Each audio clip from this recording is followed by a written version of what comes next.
What's up, guys? Welcome back to Roast Your Kit, Episode 2, Part 1. This is the Gear.Locker, and thanks to you guys for sending in so many awesome impression kits, I'm going to split this Episode 2 into two parts. First being the USA kits. Could be from any time era, could be from any unit, so let's see what we've got. But stay tuned for Part 2 later this week, which are going to give you some kits not from the US. And as always, stick around until the end to find out which kit was my absolute favorite and how to get your kit featured in the next episode. Because Episode 3 is going to be something completely different. We've got lots to get through today, so let's jump in with a CAG 2000s kit from B6 BB Wars. Right out of the gate, immaculate vibes. I absolutely love the photo that you see on the left with the night vision and the realistic backdrop. I'm guessing it's a Milsim West. It looks incredible. And then of course on the right, you see that he has a ton of details built into this kit. The AOR-1, the Mitch 2000, actually that looks like a 2002, and a bunch of the Paraclete stuff. So this just overall, like my basic rating, this is a really solid like 10 out of 10 kit. But now let's dive into the reference photos. Side by side, there's virtually no difference. You see a lot of the same kind of design notes, such as that Mitch 2002, the Paraclete Rav with the matching soft armor. You've got all the really cool parts right here. So to dive into his kit a little bit more, let's take a look at some of the things that he has on it. His head setup starts with the Mitch 2002, which is just a really cool vibe. You don't really see 2002s too much. People tend to go all or nothing with the 2000 and 2001, but the 2002 is a really nice sweet spot in the middle. He's got some old gen contact ones, and moving just a little bit down, he's got all of that Ranger green Paraclete goodness. You don't really see too much of that on the market these days, and it's probably because of collectors like him, because this stuff is awesome. Moving down, his uniform is a Cry AC combat shirt, and he's got the Navy custom Block 1 combat pants, which replaced with the AC combat pants. It's just really cool on that AR-1. Definitely gives DEVGRU vibes, although I know this is a CAG kit. And his rifle is a TM NGRS 416D with all kinds of equipment such as the Somo Gear Pec Box, Inside M6. He's got a Repro BE Myers flash hider. You can just tell that this guy went all in on the details. It looks like he could jump in with these guys and not look any different, which is exactly how you want an impression kit to be. So all in, I'm gonna keep my stellar rating of a 10 out of 10, but B6 BB Wars, this is what we like to see. Nice job. And if you guys thought you couldn't get enough Paraclete this episode, let's take a look at Devil.norseman's 2005 to 2007 Delta Force kit. Here, we step away from the desert camo and into the woodland with another absolutely incredible kit. An easy 10 out of 10 with a lot of the same design notes that we saw with B6 BB Wars. Here we have a full setup of all pre-MSA Paraclete Ranger Green equipment. You've got the Rav as well with an assaulter back panel, which as you can see in this last photo, looks really freaking cool. The pouches sideways make things really easy for your buddies to grab, and I think that it is an awesome vibe. He's rocking a JanSport fanny pack, which is really cool for that mid-2000s look. A Mitch 2002, and this Gen 3 full military set of night vision, a Woodland BDU, Safariland 6004, Petzl Tactica. All the details that you can see in this kit are absolutely supposed to be there. You can just tell with how well this is put together. So of course, Devil.norseman, I've got to give you a 10 out of 10. Let's take a look at the reference photos to see whether you can drop right into those photos without skipping a beat. Surprise, surprise, looks like you fit right in. That assaulter back panel is front and center, such a cool look, and I applaud you for putting all of this kind of equipment together. Now what I am noticing is that you have what looks like a lot more miscellaneous small minor details that I absolutely love. I don't see them necessarily on these other kits. For whatever reason, I'm not sure, but having them on your kit just elevates it to the next level. I'm really impressed. I love all the details that you've got. So keep it up, dude. Again, a solid 10 out of 10 for Devil.norseman. And let's jump on to the next one. Again, sort of in this post-2000s era.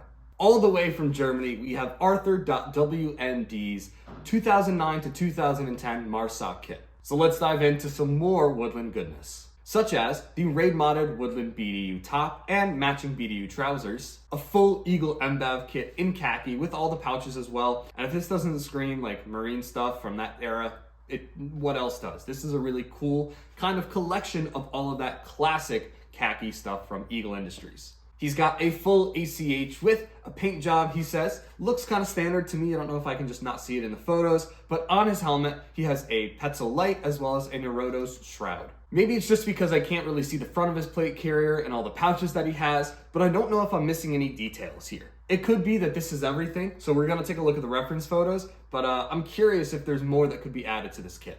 All right, on to the reference photos. We see this one is dated February 10th, 2009. That's pretty cool. But right out of the gate, it actually kind of looks like he's got a lot of what he needs. Maybe the pouches could be filled out more. Maybe there's small like wiring details or other patch details that you could have. But I don't know, I'm seeing a lot of the same design notes, so I do have to give you props on that. What I do see on all of their kits are particular gloves. I believe those are like Nomex type gloves. I can't exactly tell from the photos, so someone correct me if I'm wrong if you know this kit well. But I don't see any mechanics gloves. I have no doubt that mechanics was around during the era. I know that that is true for KSK stuff, but I'm not seeing them here, so maybe swapping out the gloves to those style might be a little bit better for your kit. And also definitely wearing in that BDU.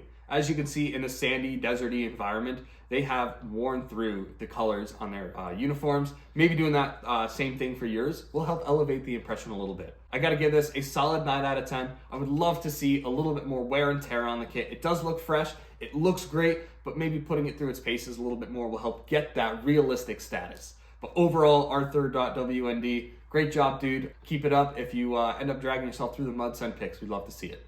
Now let's send it way modern with a 2019 plus DEVGRU kit from luiscarlos FS. Jumping right in, looks like multicam is the main pattern you're using, although I do see a jacket with AOR2, and I gotta say, middle photo is my favorite, but let's jump into all the details you have on this kit. Here, he says he has an Evolution Gear maritime shell. Love the Evolution Gear repro stuff, so it's a good choice. It looks realistic, and you did a good job on all the accessories on the helmet, which includes Wilcox stuff for the night vision, Peltor Contact 3s, Unity MPLS, and Surefire mount. Lots of really cool details, including those nods front and center. Moving down, use a JPC in swimmer's cut, which, to be honest, with all of the equipment you have on here, it doesn't look like every other Airsofter's JPC, which I commend you for. A lot of guys will run just the slick stuff. You have filled it out with realistic pouches and things that you can actually use, especially in that middle photo. It looks really nice, so good job on that front. He's got a mix of Cry and Blue Force gear equipment on there, and a little bit of Ferro Concepts and a TMC pouch as well. But taking a look at this, you can't tell which one's the repro. His belt has a lot of equipment from other Gucci gear manufacturers like Ferro Concepts, TYR, Blue Force Gear, Safariland, LBT, a bunch of really cool stuff that fits this look of this DEVGRU kit. And for you guys out there who love gas blowback rifles, he's running an EMG Noveski gas blowback rifle with a sidearm being a VFC Glock 19. And I really like this kit. I want to give it the rating right now, but I want to see the reference photos to see how well things match up. All right, so we're sticking with that multicam stuff, and I gotta say, looks like you could jump right in, fit right in with these guys, and that's exactly what you want. In fact, your rifle setup looks very, very similar to the guy in the center.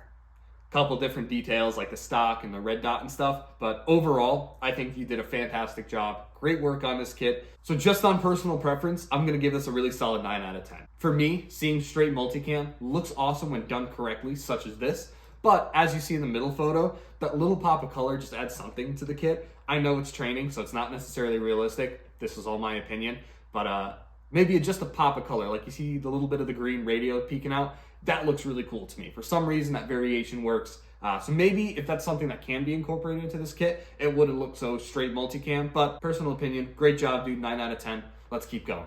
And rounding out our modern section of the US kits, we have one from Mill Valley Impressions, which is a modern Ranger using a Mark 48, so a gunner impression. Not something we've had yet, and something that I'm actually working on for the KSK side of things. And this is another example of that straight multicam kit, but I have some different thoughts about this one, so let's dive in. Up top, he's got the OpsCore FTHS, which is the SOCOM issued version. He's got the appropriate helmet cover, NVG equipment, comms equipment, all of that stuff is legit, which is really cool. He rocks a Cry AVS, which in that second middle photo looks really cool. How it kind of just falls behind the shoulder blades, and maybe it's because it matches the style with that TYR Hydro pouch. He's got all types of different pouches on here, including USGI stuff, Eagle stuff, TYR, Spiritus, Mystery Ranch, you name it, but it's in multicam and it just blends together seamlessly.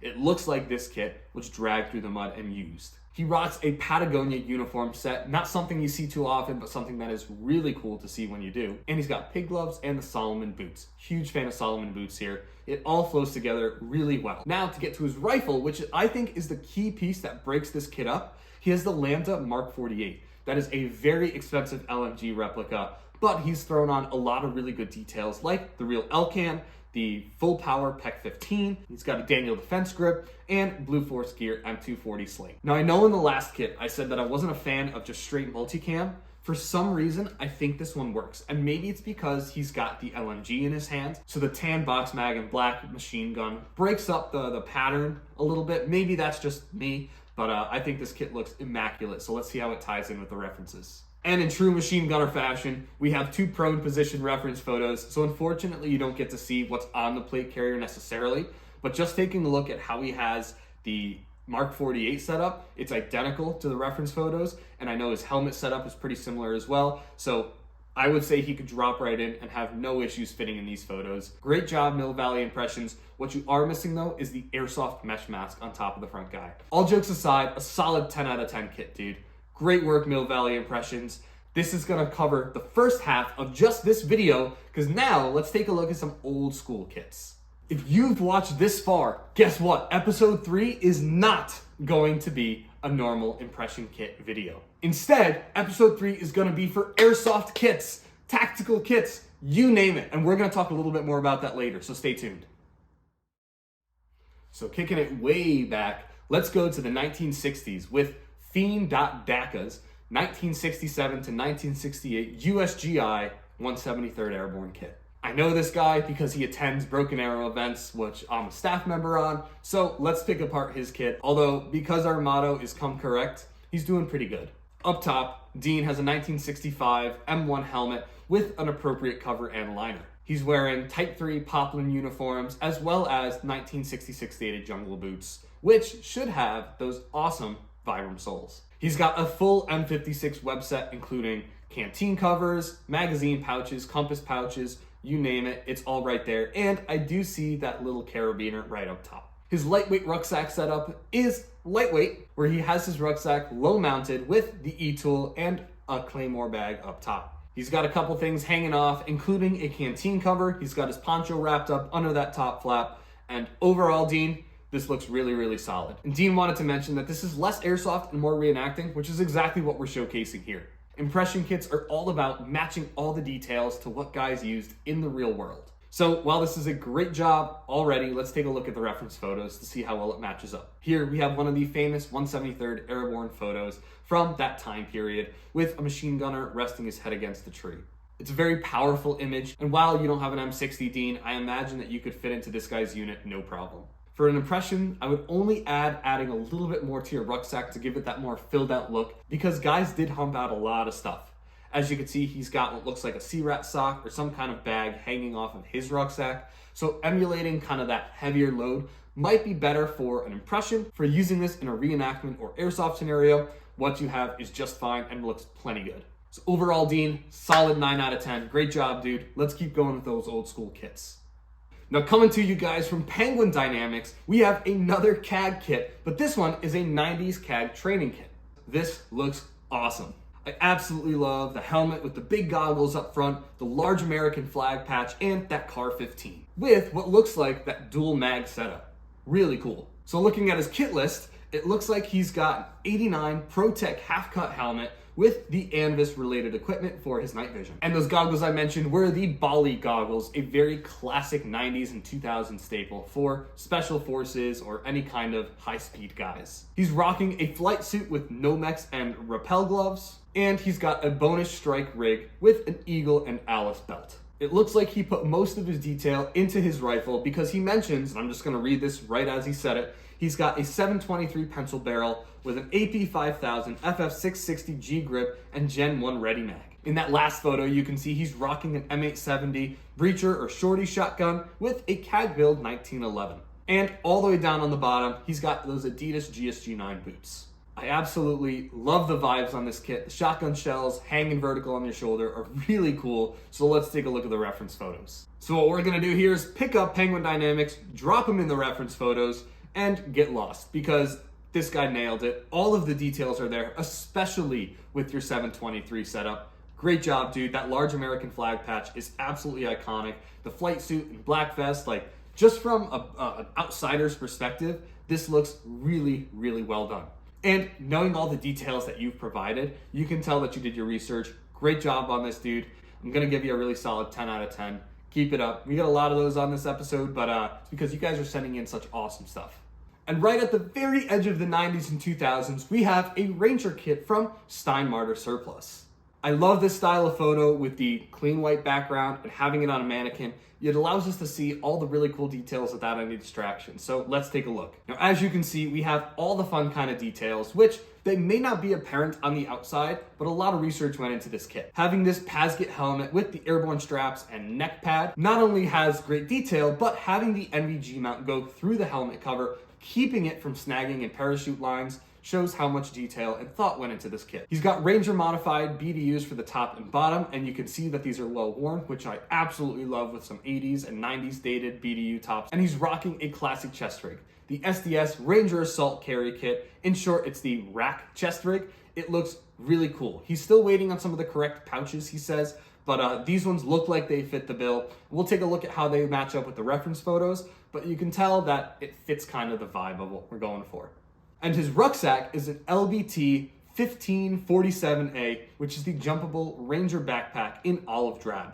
And he mentions it's pretty darn rare. Taking a look at the reference photos, and you can see that a lot of these same design notes are still here. As he mentioned, the pouches are not necessarily correct on his kit yet, but he does have a lot of the same design notes. So overall, Steinmarter, I'm gonna give this one a solid 7 out of 10, only because, as you mentioned, there's some details that you want to swap and fix. So definitely send in these improvements in the future. I'd love to see how this kit comes together with the rifle and all of this. So send them in, and nice job, dude. Now, before we get to the final favorite kit of this episode, as well as the theme for the next episode, unless you saw my little hint, if you know, you know. Which brings us to our second to last kit, which is honestly one of the most unique in this episode, and that is a May 17th, 1974 LAPD SWAT kit, which was a time where they had a shootout with the SLA, the Symbionese Liberation Army. Very niche kit, so let's take a look at the photos he's got. This kit screams old school LAPD, but he's got a lot of the M56 gear, which I'm familiar with as a non-reenactor. He's got an M17 gas mask with a painted M55 flag. I don't know if you painted it yourself. If you did, as a non-reenactor, it hurts a little bit, but as a reenactor in general, nice job for nailing those details. He's got a black t-shirt, a black ball cap, black police pants, jungle boots, M56 belt with ammo pouches, first aid pouches, he's got a gas mask bag, and he has an XM16E1. Lots of really great details here. Let's see how he lines up with the reference photos. Just knowing this era of equipment, I'm pretty sure he's nailed it. So let's see. Bam, there we go. If we took your picture on an old vintage camera, you could see it lines up almost perfectly with the one right next to him. And you can clearly see that M55 flak jacket in that last photo with the black ball cap. Overall, dude, excellent job. I'm gonna give this one a solid 9 out of 10, only because it's not with a vintage camera, and that's just me being mean. You've nailed all the details. Good work, Crash Skid Mark. And before we get to our finale, my favorite kit of this episode, let me tell you how to enter any of your kits into the next episode. Episode 3 is not going to be an impression kit video specifically. You can still send in your impression kits, but only for this episode, I'm including any kits. Airsoft kit, tactical kit, real world kit, you name it, send it in to me at The.Gear.Locker by November 2nd. This time, I don't need any reference photos. I just need at least 2 or 3 kit photos of you with your equipment, as well as a list of any kind of unique things you want to involve. People have told me in the past that I haven't been mean enough on these roast your kit episodes, so guess what? Next time, I don't care how accurate it is, I'm giving my unfiltered opinion on your loadout, whether that's Airsoft, real world, or not. So send it in by November 2nd to The.Gear.Locker, and I'm excited to see you guys there. Let's take a look at my favorite kit of this episode. And as many great kits as we had, this one was not even a competition. Coming at you from American Body Armor, we have a SEAL Team 8 VBSS Team Leader from the mid-1990s kit. And wow, does this look incredible. He's not only rocking an MP5N, but he has a Remington 870 and a SIG P226 in this loadout. He's wearing an ABA Special Operations vest and has an Eagle SAS holster, the correct Progressive Technologies armor. He has a dual-com modified ProTech helmet, an LPU-21 life preserver, an Eagle 3-day assault pack and radio bag, and a CU-27/P flight suit. I know I've said these words a lot this episode, but the vibes are absolutely immaculate. Without even seeing the reference photos, I know that you've nailed it. While you didn't give all the details in your kit, it makes it really fun to look at. The more you scan over all of the equipment you have, the more you notice. So taking a look at the reference photo, I can no doubt see exactly what you were going for because it almost seems like you had a one-to-one copy of this guy's kit. To the finger cut gloves, to the American flag patch that's just slightly crooked on your flight suit, to the tape covering the entire front of your helmet. American body armor, incredible job. There's not really many other words that can be used to describe this than perfection. Taking a look at his kit layout, you can see a lot more of those details that he has. So I'm gonna let you guys peruse this for a second. Pause the video if you want, because it's just so much fun to look at. The first 11 out of 10 on this show. Nice job, dude. Like, I'm kind of speechless about it. So that wraps up part 1 of episode 2. Stay tuned later this week because we're gonna have part 2, which goes over all the foreign kits and unique stuff that you guys like to see. Send any and all of your airsoft, tactical, or real world kits to The Gear Locker by November 2nd so you can get a chance to get featured and roasted in episode 3. This is The Gear Locker, and we'll see you guys in part 2 of this episode.